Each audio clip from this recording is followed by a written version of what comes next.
వి gold trusted gold buyers. మీరు తాకట్టు పెట్టిన బంగారాన్ని విడిపించి ఈ రోజు ఉన్న మార్కెట్ ధరకు కొనబడును.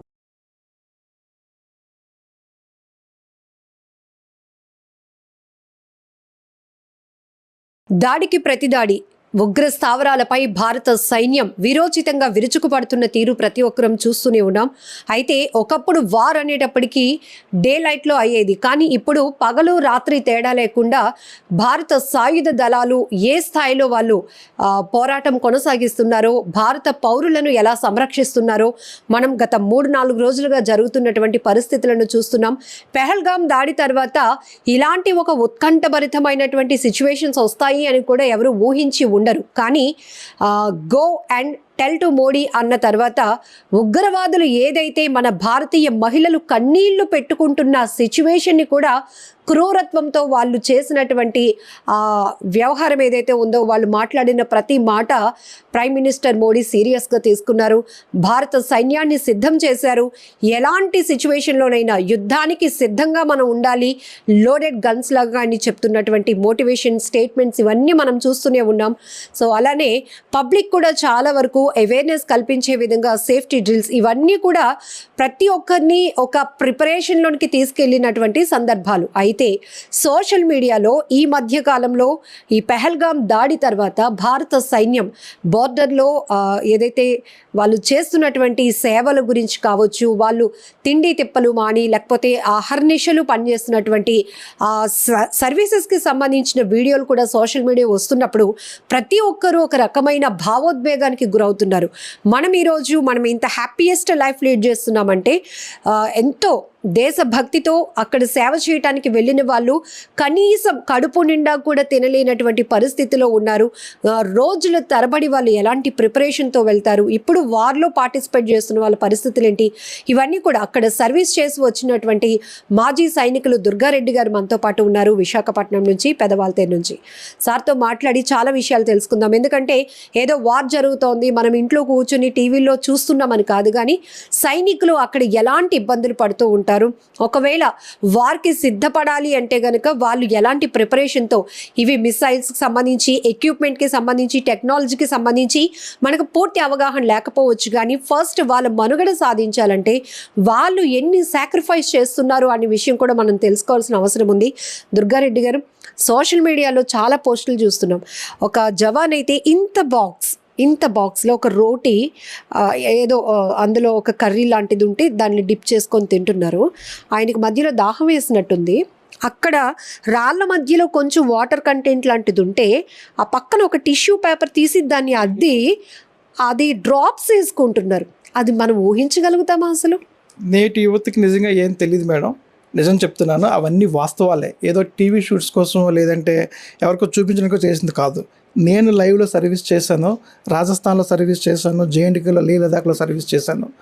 అక్కడ పరిస్థితి ఎలా ఉంటుందంటే, ముందు రాజస్థాన్ విషయం చెప్పేస్తాను. అక్కడ మీకు దూరం నుంచి నీరు కనిపిస్తున్నట్టు అనిపిస్తుంది, చూస్తే మీకు నీళ్ళు ఉండవు. ఒక్కసారి క్యాంప్కి మూవ్ అయిపోయిన తర్వాత మనం ఎక్కడున్నాం, సెంటర్ పాయింట్కి వెళ్ళాక మనం ఎక్కడున్నామో తెలియదు, ఎటు రోడ్డో తెలియదు. అలాంటి పరిస్థితులు అక్కడ లోకల్లో ఒంటె వాళ్ళు ఎవరైతే ఉంటారో వెహికల్స్ ఆ వాళ్ళ మీద డిపెండెంట్ అయ్యేవారు. వాళ్ళు కూడా మరి వాళ్ళైనా ఏం చేస్తారు, ఎంతో దూరానికి వెళ్ళి అక్కడి నుంచి వాటర్ పట్టి తెచ్చేవారు. సో మాకు ఒక ఒంటి బండి ఎలా బేరవాడి కొనుక్కొని ఆ నీళ్ళు మళ్ళీ ఎప్పుడు ఒంటి బండి వస్తుందో ఆ రూట్లో క్రాస్ అవ్వాలి. ఇప్పుడు మనం వెళ్ళి ఒంటి నీళ్ళు బేరవాడలేం కదా, ఆ రూట్లో క్రాస్ అయితే మళ్ళీ పిలుచుకొచ్చి నింపే పరిస్థితి. ఒక 20 లీటర్స్ క్యాను పెర్ హెడ్ 3 డేస్కి ఇచ్చేవారు. ఒక 20 లీటర్లు మీరు 20 నీళ్ళతో మీ వంటే వండుకుంటారా, మీరు బ్రష్ చేస్తారా, మీ కాలకృత్యాలు తీర్చుకుంటారా, లేదా మీరు మండు టెండలో నీళ్లు దాహం తీర్చుకుంటారా అనేది మీరే ఊహించండి. ఇప్పుడు నేటి యువతకి ఏంటంటే వాళ్ళకి తెలియదు అక్కడ ఆర్మీ ఏంటి ఏమీ తెలియదు. ఇప్పుడు వాళ్ళు ఏంటంటే ఆర్మీయా ఎందుకులే సాఫ్ట్వేర్ వైపు వెళ్ళిపోదాం, ఏదో ఉద్యోగాలు జీతాలు ఎక్కువ ఉంటాయి. కొంతమంది తల్లిదండ్రులు కూడా వాళ్ళ ప్రిపరేషన్ ఆర్మీ కోసం ఎవరిని పంపించట్లేదు. ఎందుకంటే ఇప్పుడు వార్ వచ్చింది కాబట్టి ప్రతి ఒక్కరిని ఆర్మీ అని ఏదో గుర్తిస్తున్నారు, సెల్యూట్లు ఏవో కొడుతున్నారు. కానీ యాక్చువల్గా అయితే ఆర్మీ వాళ్ళని ఒక యంత్రంలాగే వాడుకోవడం నేను చూసాను, అనుభవించాను కూడా. ఏదో క్యాంటీన్ సామాన్లు ఇవ్వడానికనో లేదా ఇంకేదో వాట్ ఎవర్ వాళ్ళకి దొరుకుతాయి సామాన్లు క్యాంటీన్లో కొద్దిగా ట్యాక్స్ తక్కువ మీద అలాగే చూస్తారు తప్ప ఇప్పుడు మళ్ళీ గుర్తిస్తున్నారు. యాక్చువల్గా నేను సర్వీస్లో ఉన్నప్పుడు రిజర్వేషన్ దొరికేది కాదు మాకు. నా మ్యారేజ్ కోసం 2005లో మ్యారేజ్ అయింది, అప్లికేషన్ ఇప్పటికీ కూడా భద్రంగా ఉంది. 10 days లీవ్ వచ్చాను నేను, ఓన్లీ 10 days. అప్పుడు ఓపీ పరాక్రమ్ మూవ్మెంట్లో ఇందిరా మూవ్మెంట్ అవుతుంది, ఇందిరా మూవ్మెంట్లో ఆఫీసర్స్ అందరికీ కూడా అప్పటికే లీవ్ శాంక్షన్ అయి ఉంది. 1 month శాంక్షన్ అయింది. ఎలా అంటే 10 days ఇచ్చారు నాకు, 10 days వచ్చాను. వచ్చాక లాస్ట్ మూమెంట్లో కొద్దిగా వాళ్ళు కనికరించి సరే అక్కడ నువ్వు డైరెక్ట్గా నువ్వు ఫీల్డ్లో రిపోర్ట్ చేయని చెప్పి కొద్దిగా ఎక్సెస్ చేశారు లీవ్. సో అలాంటి పరిస్థితి మేము ఫేస్ చేసాం. ఇప్పుడు ఉన్నటువంటి పరిస్థితులు, పెహల్గాం దాడి తర్వాత మనం చూసాం, ప్రతి ఒక్కరూ ఆ మహిళలు రోధించిన తీరు, ఖచ్చితంగా మాకు న్యాయం జరుగుతుంది, న్యాయం చేస్తారు మోడీ గారు అని నమ్మినటువంటి బాధిత మహిళలు ఎవరైతే ఉన్నారో, అటు మన వైజాగ్లో చంద్రమౌళి గారి వైఫ్ కావచ్చు, లేకపోతే నెల్లూరు కావలి నుంచి మధుసూదన్ గారి వైఫ్, ఆ బాబు, ఆమె మాట్లాడిన మాటలు ఇప్పటికీ కూడా, ఈ దాడి మొదలైన, ఈ ఆపరేషన్ సింధూర్ మొదలైన తర్వాత కూడా ఫస్ట్ మీడియా ముందుకు వచ్చి ఆమె థ్యాంక్స్ టు ప్రైమ్ మినిస్టర్ అని కూడా చెప్పడం జరిగింది. అంటే ఒక కుటుంబ సభ్యుల్లో ఒకరికి బాధేస్తే మిగతా వాళ్ళు ఆ పెయిన్ ఎలా షేర్ చేసుకుంటారో, ఒక భారతీయ మహిళకు జరిగిన అన్యాయాన్ని ఈరోజు మన కేంద్ర ప్రభుత్వం ఆ స్థాయిలో తీసుకోవడం మనం చూస్తున్నాం. దీనికి ఇంత సైలెంట్గా వీళ్ళు ఎప్పుడు ప్రిపేర్ అయిపోయారు, ఎప్పుడు ఉగ్ర స్థావరాలను టార్గెట్ చేసేశారు, తెల్లవారినాక మనం న్యూస్ చూస్తే కానీ మనకు అర్థం కాని పరిస్థితి. అంటే ఇంత వ్యూహాత్మకంగా ఉంటుంది. 100% మేడం. మీరు భారతదేశం యొక్క ఇంటెలిజెన్స్ని, భారతదేశం యొక్క శక్తి సామర్థ్యాలని, ఆర్మీని తక్కువ అంచనా వేశారు. ఇప్పుడు ఆ తక్కువ అంచనా వేసే స్థితిలో ఎవరైనా వాళ్ళు ఊహకు అందనట్టుగా మనం దీటైన సమాధానం మన కేంద్ర ప్రధానమంత్రి గారు, తర్వాత మన ఆర్మీ ఇచ్చింది. వాళ్ళు ఇప్పుడు అర్థమైపోయింది అందరికీ కూడా. అప్పట్లో 94 సంగతి చెప్తున్నాను, కేవలం ల్యాండ్ లైన్ ఫోను అక్కడ డిఫెన్స్ ఏరియాలో ఉండేవి, ఇక్కడ కూడా ల్యాండ్ లైన్ ఉండేవి. ఇక్కడ ల్యాండ్ లైన్ కూడా ఎవరో మూతుబారి ఇంట్లో ఉండేవి. మనం ఫోన్ చేస్తే సార్ మీరు సో వాళ్ళ అబ్బాయినండి, మా నాన్నగారిని పిల్లండి, వాళ్ళకి మా నాన్నగారికి కొంచెం లైసెన్స్ బాగుంటే పిలుస్తారు, లేకపోతే లేదు మీ ఇంట్లో ఎవరని చెప్పేసి ఆ పరిస్థితి నుంచి, అంటే కేవలం ఫోన్లు సమకూర్చుకోలేని పరిస్థితి నుంచి యుద్ధ ట్యాంకులు. అప్పుడు మన గోవా చీఫ్ మినిస్టర్గా ఉన్న మన ఆయన ఇప్పుడు చూడండి, ఆయన కొనబట్టే కదా S-400 కొనబట్టే కదా అప్పుడు రక్షణ మంత్రిగా ఉండేవారు. అవే ఇప్పుడు ఆయుధాలు మనకు ఉపయోగపడ్డాయి. ప్రతిపక్షాలు ఎవరండి ఏవండి వాళ్ళు విమర్శించడం కామన్, వాళ్ళ రాజకీయ ఓట్ల కోసం ఏవో విమర్శిస్తారు, చేయట్లా చేయలేదు. ఇప్పుడు మాత్రం అందరూ వన్ స్టాండ్ అయిపోయారు, వన్ స్టాండ్ మాట్లాడుకుంటున్నారు, S-400 కోసం మాట్లాడుతున్నారు. అప్పుడు ఏమన్నారు, ఇవన్నీ ఏదో దేనికైనా గోటాలా జరిగిపోయింది, ఆ గోటాలా జరిగిపోయింది, ఈ గోట జరిగిపోయింది. ఇప్పుడు ఆ క్షిపణి కానీ అడ్డుకున్న క్షిపణి కానీ లేకపోతే మన పరిస్థితి ఏమింటుంది. సో అందుకనే దాంతోడు పాక్ వాళ్ళు ఇప్పుడు డ్రోన్ సిస్టమ్, డ్రోన్ టెక్నాలజీ వాడుతున్నారు. సో ఇంత సమర్థవంతంగా మనం S-400 ముందు పెట్టి ఇమ్మీడియట్గా తిప్పగొడుతున్నామంటే 100% దాని భారత యొక్క సుదర్శన చక్ర భారతదేశం యొక్క గొప్పతనం అండి. ముందు చూపుతో మనం కేంద్ర ప్రభుత్వం ఏదైతే మోడీ గారు చేస్తున్నారో అవన్నీ ముందు చూపుతో చేస్తున్నారు. మీరు ప్రతి చర్య కేంద్ర ప్రభుత్వం చేస్తున్న మోడీ గారు ప్రతి చర్యని గమనించండి. అప్పట్లో వాళ్ళకి అర్థమయ్యేది కాదు, ఎందుకు డిమోటివేషన్ చేశారు, డబ్బులు ఎందుకు, మనకి క్యాష్ 500 నోట్లు 1000 రూపాయల నోట్లు క్యాన్సిల్ చేశారు. అందరూ విమర్శించారు, ఎందుకంటే మేము ఎంత లైన్లో నిల్చోవాలి, ఏంటిది చేయాల్సిన వాళ్ళకి నాలెడ్జ్ లేక. ఎక్కడైతే పీఓకేలో ఉన్నారో వాళ్ళందరూ కూడా మన కరెన్సీ దొంగ నోట్లు ముద్రించేసి చాలామంది చేసుకుని ఆ డబ్బులతో వాళ్ళు పోషించి డూప్లికేట్ నోట్లు చాలా వచ్చాయి. అవన్నీ ఎప్పుడైతే నైట్ రేపటి నుంచి ఇంకా పాత నోట్లు చల్లవు అనగా ర్యాపిడ్ యాక్షన్, అలాంటి డెసిషన్ తీసుకునే నాయకుడు మన దేశంలో ఉండడం మనకు నిజంగా గర్వకారణం. ఆయనకి మనస్ఫూర్తిగా నేను సెల్యూట్ చేస్తున్నాను. ఇంకో ప్లస్ పాయింట్ మనకి ఏంటంటే, ఆయనతో ఉన్న టీంని ఒక్కసారి మీరు చూడండి, ఒక్కొక్కరు సింహంలా ఉంటారు. అజిత్ దోవల్ గారు అయితేనేమి, రాజ్నాథ్ సింగ్ గారు అయితేనేమి, వీళ్ళందరూ కూడా మంచి డెసిషన్, సరైన టీం. ఆయన వెనకాల ఉన్న టీం కూడా. ఎందుకు మన 2 మహిళలు వెళ్ళి వాళ్ళకి జవాబు చెప్పొచ్చారంటే, 2 మహిళలు ముందు పెట్టి కొట్టారంటే మీరు ఆలోచించుకోండి. మీకు మహిళలే మీకు అంత ధీటుగా సమాధానం ఇచ్చారంటే, కొద్ది కేసాలను పౌరుషంగా ఉన్న వెళ్ళి అధికారులు కానీ వెళ్ళుంటే తొక్కతి ఇంకా ఈరోజు క్లోజ్ అయిపోయింది వారు. వాళ్ళు చిన్న జలకిస్తేనే వాళ్ళకి అంతా అక్కడ తడిచిపోయింది పాకిస్తాన్కి. నిరంతరం కత్తి మీద సాములానే ఉంటుంది ఫోర్స్ యొక్క డ్యూటీ. కానీ ఇక్కడ ప్రిపరేషన్, ఒక వార్ ఇంకా జరిగితే కనుక మనం ఎట్లా ఉండాలి, లోడెడ్ గన్స్ లెక్క, ఇలాంటి ఆత్మస్థైర్యం కానీ వాళ్ళని మానసికంగా మెంటలీ ఎలా ప్రిపేర్ చేస్తారు? ఎప్పటికప్పుడు ట్రైనింగ్లో మనకి ఇదేనండి వీరత్వం నేర్పుతారు. అదే మరి డిఫెన్స్ ట్రైనింగ్ అంటే, ఎందుకంటే ప్రతి అవుటర్ కంట్రీస్లో చూడండి, ప్రతి దేశంలో కూడా కంపల్సరీ 3 years లేదా 5 years మినిమం సర్వీస్ మీరు డిఫెన్స్ కోసం చేస్తేనే ఫర్దర్ సివిల్ జాబ్స్కైనా దేనికైనా అర్హులు అని చెప్పి ప్రతి రాజ్యాల్లో ఉంది. వేరే ఇండియాలో లేదు. అది కూడా ఇక్కడ పెట్టాలి. అది అగ్నివీర్ రూపంలో తీసుకొచ్చారు, అది సక్సెస్ అయినట్టే. ఎందుకంటే ఇప్పుడు వీళ్ళకి ఎప్పుడు రాంగ్ ట్రాక్లోకి వెళ్తారు, యువతే రాంగ్ ట్రాక్లోకి వెళ్ళిపోతారు. వాళ్ళు బాగుపడాలన్నా లేదా దేశం బాగుపడాలన్నా వాళ్ళే ముఖ్యం, వాళ్ళు బాగుపడాలన్నా ఆ ఏజే ముఖ్యం, ఆ టీనేజ్ ముఖ్యం. ఆ ఏజ్లో డిసిప్లిన్ వచ్చారనుకోండి, ఇంకా లైఫ్ లాంగ్ డిసిప్లిన్లో ఉంటారు. సో అందుకని యువతకు కూడా అందరికీ కూడా చెప్తున్నాం, ముందు మీరు ఏదైతే ఇప్పుడు సోషల్ మీడియాలో ఉండొద్దు చూడొద్దు అని ఎవరికి చెప్పను యువతకి. ఇంకా అందులో లేకపోతే మళ్ళీ వెనకబడిపోతారు. ఉండాలి, ఎంత నేర్చుకోవాలి అంత నేర్చుకోవాలి. ఫిజికల్ ఫిట్నెస్ కంపల్సరీ రావాలి. ప్రతి ఒక్క కుర్రోడు కూడా, ప్రతి యువత కూడా నేను సిద్ధం అన్నట్టు ఉండాలి. అంతేగాని మొన్న చూశాను కొంతమంది కుర్రోళ్ళు, మేము చిన్న ర్యాలీ చేసి అక్కడ కొంతమంది కుర్రోళ్ళు కలిశారు, పిఎల్ చెప్పకలు మాతో జాయిన్ అవ్వండి అంటే అలా అంకుల్ మీరు చేయండి అంకుల్ అనేసారు. అంటే బాధ అనిపించింది, వీళ్ళు ఏంటి వెనకడుగు వేస్తున్నారు అని. అంటే ఈరోజు దుర్గారెడ్డి గారు ఒక సినిమాలో ఒక సిచ్యువేషన్ ఉంటుంది. అంటే ఆర్మీలో వంట గరిట పట్టుకున్న ప్రతి ఓడు కూడా అవసరానికి గన్ పట్టుకోవడానికి సిద్ధంగా ఉంటాడు. 100%. చూడండి రాజస్థాన్ షూటింగ్ సందేశం, అందులో ఒక పక్క గరిట తిప్పుతుంటే పక్కన గన్ ఉంటుంది. మీరు చూసారా బోర్డర్ సినిమా చూడండి, అందులో ఈ సినిమా మొత్తం సీన్ అంతా చూపించారు. అయితే సినిమాల్లో చూసింది బయట ఒకటి వేరే ఏం కాదు. ఏదైతే జరుగుతుందో కొంత హింట్ సినిమా వాళ్ళకి ఉంటుంది కదా, సినిమా దాన్ని బేస్ చేసుకొని తీస్తారు. ఇది 100% ఆర్మీలో ఏ ట్రేడ్ అయినా సరే ఆ ట్రేడ్ వర్క్ చేయాలి. ఏదైతే మీకు XYZ ట్రేడ్ ఇచ్చారో అది చేస్తూనే యుద్ధానికి సిద్ధంగా ఉండాలి. అలా అంటేనే మేము సోల్జర్స్. అమ్మో నేను నీ ట్రేడ్లో జాయిన్ అయ్యాను కదా, నేను ఈ ట్రేడ్లో చేస్తాను. ఫర్ ఎగ్జాంపుల్ మీడియా ఉన్నారు, మాకు నేను రిపోర్టర్ కానీ అనలేం. ఒకసారి డిఫెన్స్ లేకపోతే మీ పీస్ వర్క్లో మీ పని మీరు చేయాలి. వేరాజ్ గవర్నమెంట్ దేశానికి మనకి అవసరం అయిందన్నప్పుడు గన్ పట్టుకోవాల్సిందే. అందులో నేను భోజనం చేయలేదు సార్, నాకు ఆకలి వేస్తుంది, అలా ఉండదు.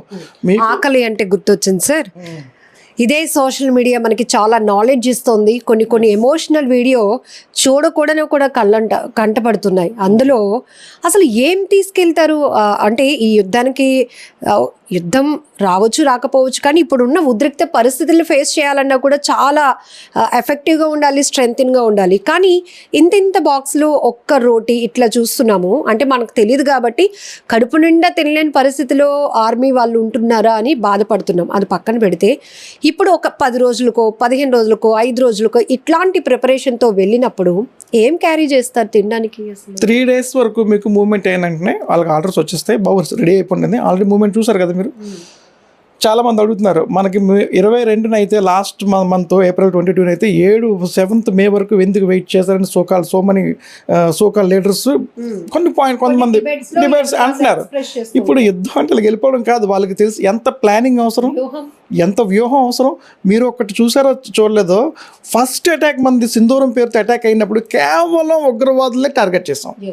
కేవలం ఉగ్రవాదులే. మన గవర్నమెంట్ కానీ, మన ప్రభుత్వం కానీ, మన ఆర్మీ ఫోర్సెస్ కానీ సామాన్యులకి అది పాకిస్తాన్ పౌరులైనా against terrorism only. Again I'm telling చెప్తున్నాను, కేవలం ఈ యుద్ధం టెర్రరిస్టులతోటే, మతంతో కాదు, దేశంతో కాదు, టెర్రరిస్టులతోటే.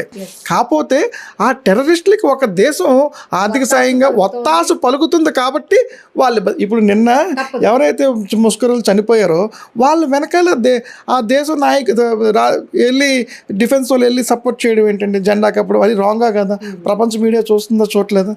ఇవన్నీ తెలిసినా కూడా, అందరికీ తెలిసినా కూడా మళ్ళీ మాకు ఉగ్రవాదకు సంబంధం లేదంటే ఎవరు నమ్ముతారు? UN అబ్జర్వ్ చేస్తున్నా, అందరూ అబ్జర్వ్ చేస్తున్నారు. మనం చేతులు కట్టుకొని ఇంకా శాంతియుతం అంటే కనుక ఇంకా లాస్ అయిపోవాల్సి వస్తుంది, ఇంకా లాస్ అవుతుంది. ఇప్పుడు సరే ఇప్పటికే మనం కాశ్మీర్లో శాంతియుత వాతావరణాన్ని చూడలేకపోతున్నాము అని చెప్పడానికి పహల్గామ్ దాడి 100%. ఇప్పుడు ఏంటంటే మెయిన్ అక్కడ లోకలీర్స్కి మన మోడీ గారు వచ్చిన తర్వాత చాలా ఫెసిలిటీస్ చేశారు. 370 ఆర్టికల్ తీసిన తర్వాత తీయాలి కూడా. అక్కడ తీయడం వల్ల కొంత స్వతంత్ర భద్రత పోయి జనావాసులు అందరిలో కలిసినప్పుడు అక్కడ టూరిజం కూడా పెరిగింది. కానీ ఇంకా అక్కడ బార్డర్లో ఉన్న ఉగ్రవాద చర్యలు జరుగుతున్నాయంటే వాళ్ళు ఉనికిని కాపాడుకోవడం కోసం. అంటే ఇప్పుడు అందరూ మర్చిపోయారు అనుకోండి, ఏదో ఒక ఈవెంట్ చేస్తానే కదా గుర్తొస్తుంది. వాళ్ళ ఈవెంట్లు ఇంకేం ఉండవు, వాళ్ళ ఈవెంట్లు చంపడమే. అమాయకులు చంపడం, డిఫెన్స్ వాళ్ళు చంపడం. డిఫెన్స్ వాళ్ళ దగ్గరికి రాలేరు, ఎందుకంటే డిఫెన్స్ చాలా స్ట్రాంగ్గా ఉంది. ఇప్పుడు వీళ్ళు దొరికారు, వాళ్ళకి అమాయకులు దొరికారు.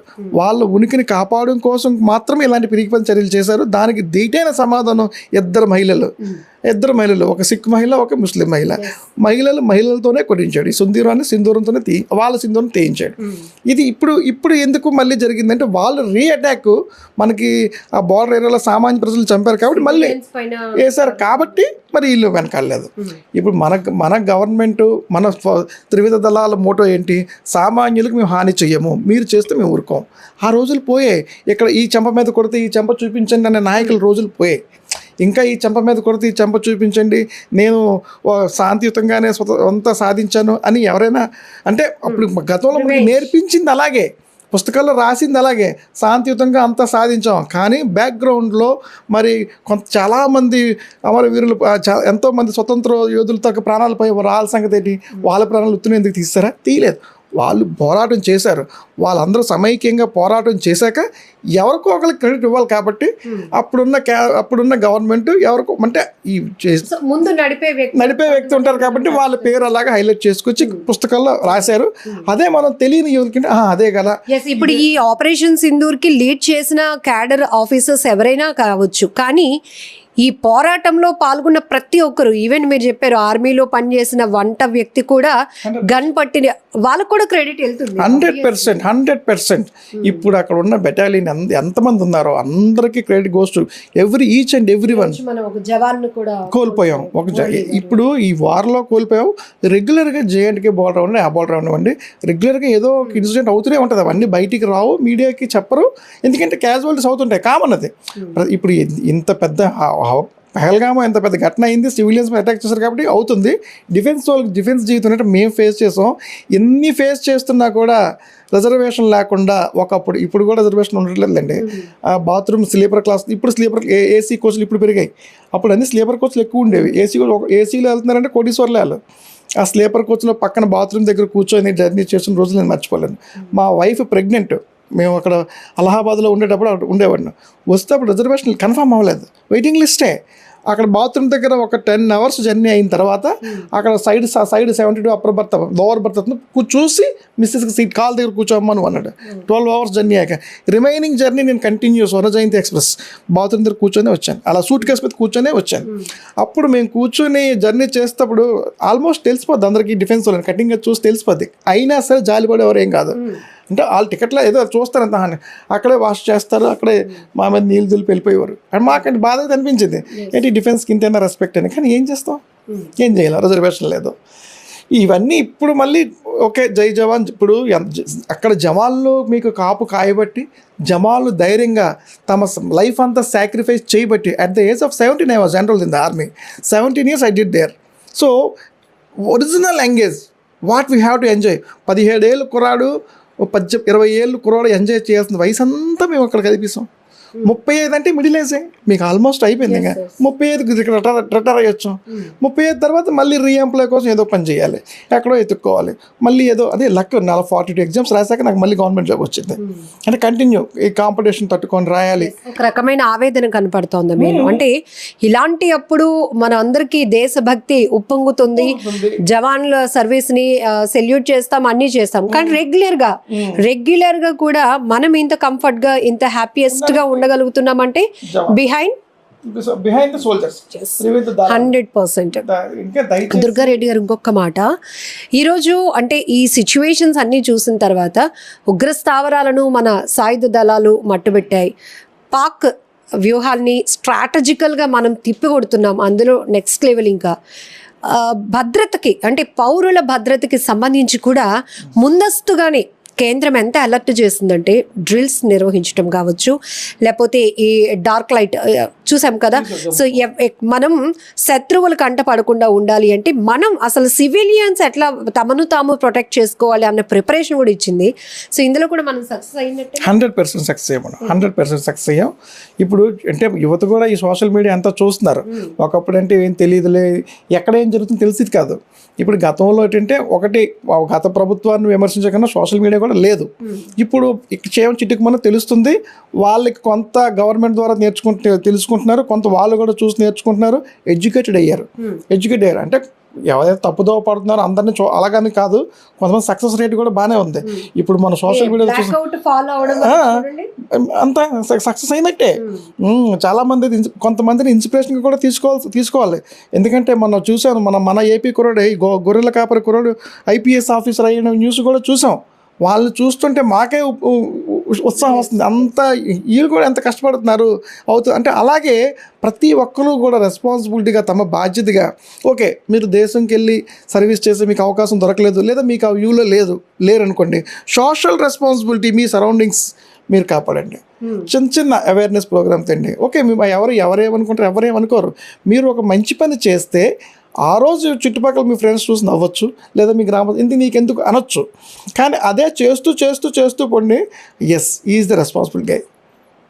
అప్పుడు మీకు ఆటోమేటిక్గా గుర్తింపు వస్తుంది. మీ చదువు ఆపక్కర్లేదు, కొద్దిగా సీరియస్నెస్ రావాలి. ప్రతిదీ జోక్స్ అంటే చాలా సంతోషంగా ఉండొద్దు అని చెప్పడం నా మోటో కాదు.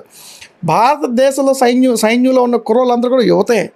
ఇప్పుడు ఏదే సాధిస్తుందో అందుకని యంగ్ సోల్జర్సే. ఇప్పుడు మన సత్యసాయి జిల్లా చనిపోయిన కుర్రాడు వయసు ఎంత ఉంటుంది? మురళి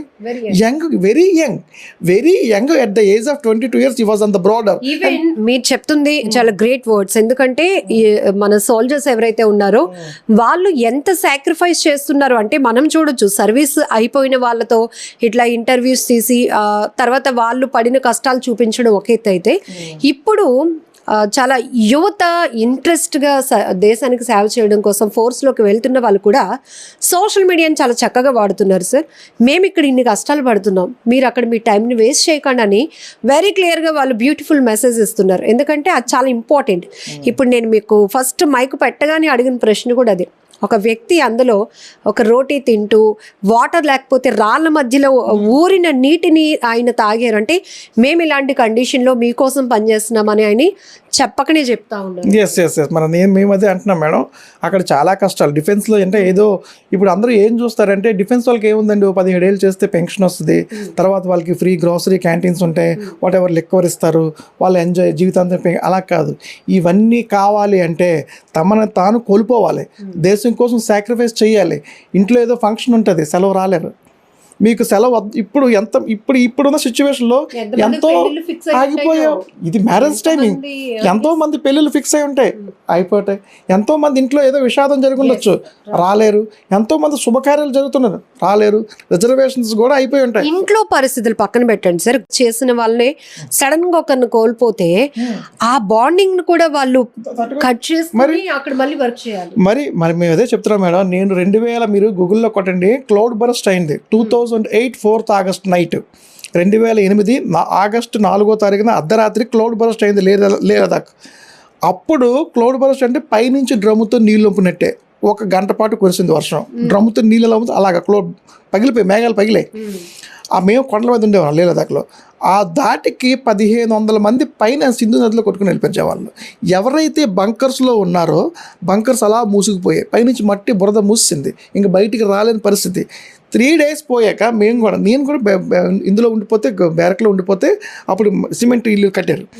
బయటికి తీయడానికి నన్ను కిటికీ ఎరగొట్టి బయటికి తీయాల్సి వచ్చింది. నేను పడుకునిపోయాను, తెలియదు నాకు. ఎరగొట్టి బయటకు వచ్చాక సో ఆ తర్వాత మనకు ఆ లోకల్ సపోర్ట్ తోటి డిఫెన్సే, అప్పుడంతా డిఫెన్సే. వాళ్ళకి వంటలు వండి ఆ లోకలైజ్కి అంతా ఫుడ్ సప్లై చేయడం, బట్టలు సప్లై చేయడం చేసాం.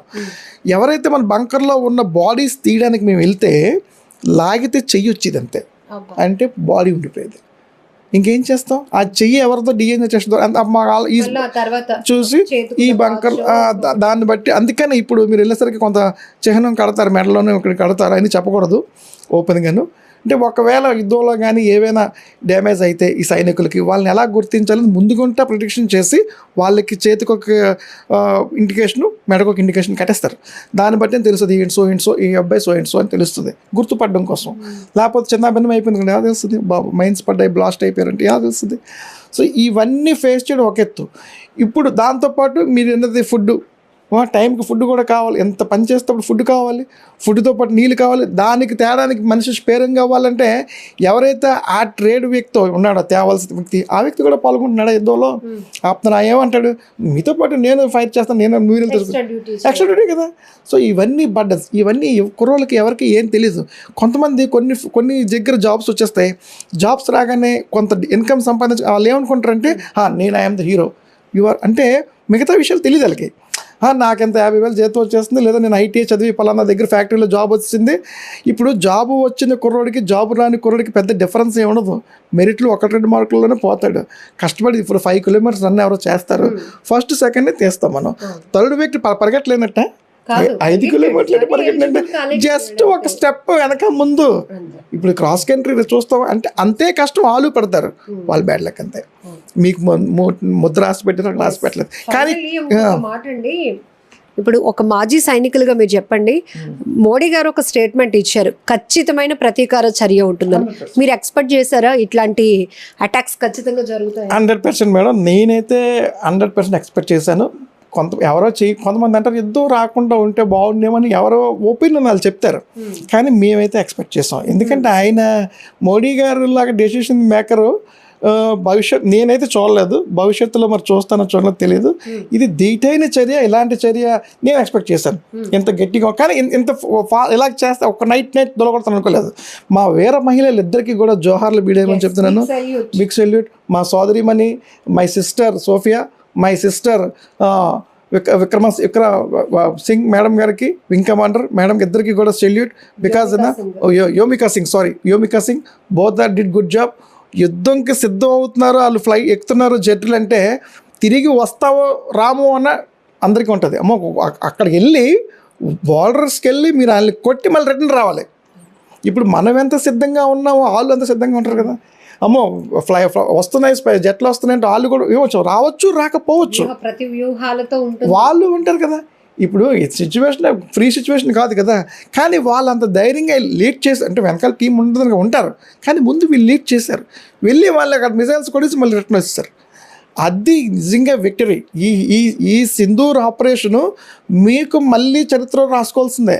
ఇంకా ఈ జనరేషన్ మీ వెరీ లక్కీ పీపుల్. ఇప్పుడైతే జనరేషన్ ఎవరు ఉన్నారో కరోనా చూసి పహల్గామ్ దాడి చూడటం మన జీవితంలో ఒక బ్యాడ్ ఎక్స్పీరియన్స్ అయితే, ఆపరేషన్ సింధూర్ ఎక్స్పీరియన్స్, ఈ మాటలు కానీ, ఈ డిబేట్స్ లో కానీ, ఈ జర్నలిజం కానీ, లేకపోతే మీరు షేర్ చేసుకున్న మాటలు మనందరికి ఒక గ్రేట్ ఎక్స్పీరియన్స్. 100% ఇలాంటి అంటే మళ్ళీ ఇలాంటి జరగకూడదు. ఎందుకు జరగకూడదు అంటే ఏది జరిగినా ప్రతిచర్యగా మనం చేస్తాం. కొంత నష్టం అనేది ఆ రెండు వైపులా ఉంటుంది. అయితే నష్టం మూర్ఖులకు జరిగితే పర్వాలేదు, మంచి వాళ్ళకి జరిగితే బాధ. నష్టం ఎటు జరిగినా నష్టమే. కానీ ఇది మాత్రం ఇది హిస్టరీయే, రిపీటెడ్ హిస్టరీ. దీన్ని మీరు చరిత్రలో గుర్తుంచుకోవాల్సిందే. ఇంకోటండి, నేను మన ఏదైతే విద్యాశాఖ వారిని కోరుతున్నాను, చాలామందికి ల్యాక్ ఆఫ్ నాలెడ్జ్ కారణం ఏంటంటే స్టూడెంట్స్కి, కుర్రోళ్ళకి. ఇప్పుడు మీరు సడన్గా వెళ్ళి స్టూడెంట్స్కి ఇలా బీటెక్ చేసాడో ఎంటెక్ చేసాడో ఆ మైక్ పెట్టండి, జనగణమన పాడగలవా బాబు అంటే పాడలేకపోతున్నారు. వందే మాత్రం వచ్చా బాబు అంటే అలా అంటే వాళ్ళు మనకు నేర్పించేవారు. ఇప్పుడు వీళ్ళందరూ ఏదో నవ్వుతున్నారే తప్ప ఆ నవ్వడం కూడా మీడియా ఒక ఇదిగా చూపించేసి వదిలేస్తున్నారు. కానీ వాళ్ళకి తెలియకపోవడానికి కారణం ఏంటని సీరియస్గా విశ్లేషణ చేస్తే వాళ్ళకి నేర్చుకోవట్లేదు. వాళ్ళు ఇదైతే మన చట్టాలు రాష్ట్ర ప్రభుత్వం కానీ కేంద్ర ప్రభుత్వం కానీ ఒక చట్టం చేస్తుంది అనుకోండి, ఆ చట్టాలని పాఠ్య పుస్తకాల్లో చేర్చాలి. వాట్ ఈజ్ యూసీసీ ఏదో అంటే ఈ రోజు చేస్తే రేపు పెట్టి మనకు అనట్లేదు. ఒక 5 years గ్యాప్లో ఇన్ని అయ్యాయి అనుకోండి, అవన్నీ డిగ్రీ వచ్చాక పెడుతున్నారు. వీళ్ళకి 10th class నుంచి ఎన్ని తెలిసి అనుకోండి, అప్పుడు వీళ్ళు ఎవరో చెప్పింది నమ్మరు. ఇప్పుడు మనం మొన్న ఎన్డీటీవీను ఆజ్తక్ న్యూస్లో చూస్తే ఏదైతే మనం వక్ఫ్ బోర్డ్ కోసం అయిందో ధర్నాలు చేశారు ఢిల్లీలో, వాళ్ళ దగ్గర మైకులు పెడితే, ఆజ్తక్ ఛానల్ మైక్ పెడితే, ఎన్డీటీవీ వాళ్ళ మైక్ పెడితే ఎందుకు చేస్తున్నారంటే इसके बारे में बताओ बोले से नहीं हमको पता नहीं, हमारा उसको पूछने से तुम क्यों पकड़ के खड़ा है, प्लकार्ड पकड़ के खड़ा है कि इसको नहीं होना चाहिए बोल करके.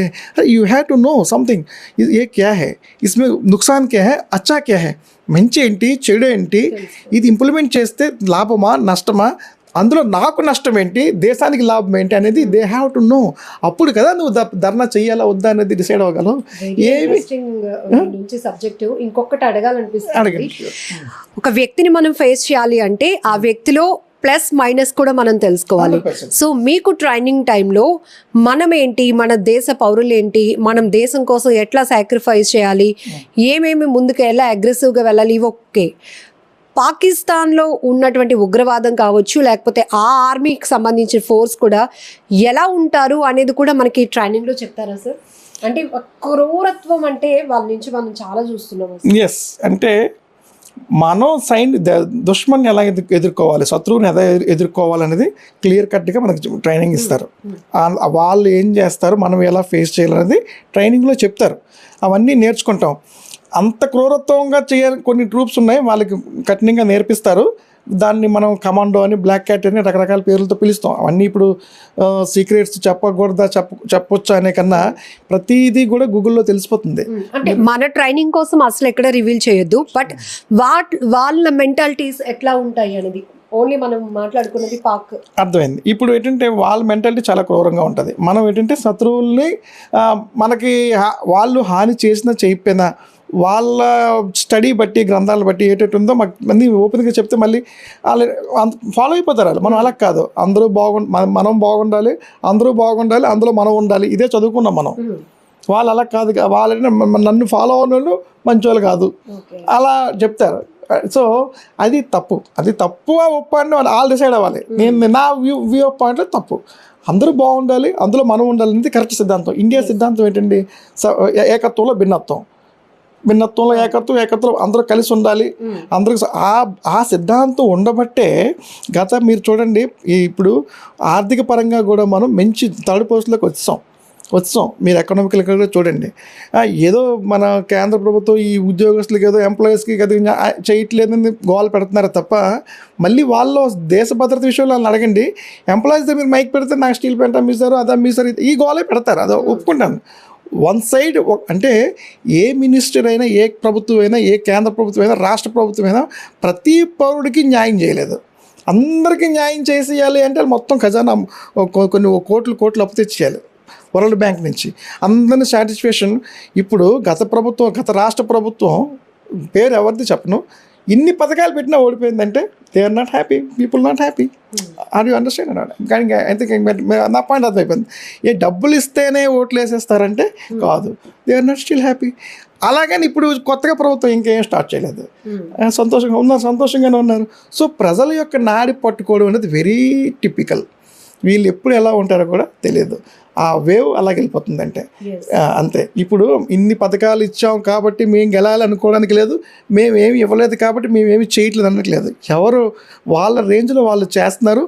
మన బాధ్యతగా కూడా మనం దేశానికి, రాష్ట్రానికి ఏమి చెప్పినా మనం యువత, ఎస్పెషల్లీ యువత ఏది బాగోవాలన్నా, బాగు చేయాలన్నా, ఎదుర్కోవాలన్నా, దీటైన సమాధానం ఇవ్వాలన్నా యువత చేతిలోనే ఉంది. మీరు బీటెక్ చదవండి, సాఫ్ట్వేర్ అవ్వండి, చదువుకోండి. మీ ట్రాక్ని మీరు ఆపమని నేను ఎప్పుడు చెప్పను. అంటే ఈ ట్రాక్లో వెళ్తే అందరూ కొంతమంది ప్రశ్నించవచ్చు, ఏంటి మేము అందరూ ఆర్మీకి వెళ్ళిపోమంటావా అని. నో, మీరు ఆర్మీకి వెళ్ళిపోమని నేను చెప్పట్లేదు. ఎవరు ఆర్థిక పరిస్థితి బట్టి వాళ్ళు ఏంటంటే, ఇప్పుడు నేను అనుకున్నాను మా అబ్బాయిని ఆఫీసర్ చేద్దామని. 2 సార్లు ఎన్డీఏ రాశాడు, ఎన్డీఏలో అవలేకపోయాడు. ఓకే, నో ప్రాబ్లం, సిడిఎస్ కోసం ప్రిపేర్ అవుతున్నాడు. ఇప్పుడు వాళ్ళ ప్రిపరేషన్ వాళ్ళ లక్ బాగుందనుకోండి అవుతారు ఆఫీసర్, లేదనుకోండి వేరే ట్రాక్లో పంపిస్తాను. ఫస్ట్ మనకు ఒక వ్యూ అంటూ ఉండాలి. నేను ఇది అంటూ చెయ్యాలి, ఒక లక్ష్యం అంటూ ఉండాలి.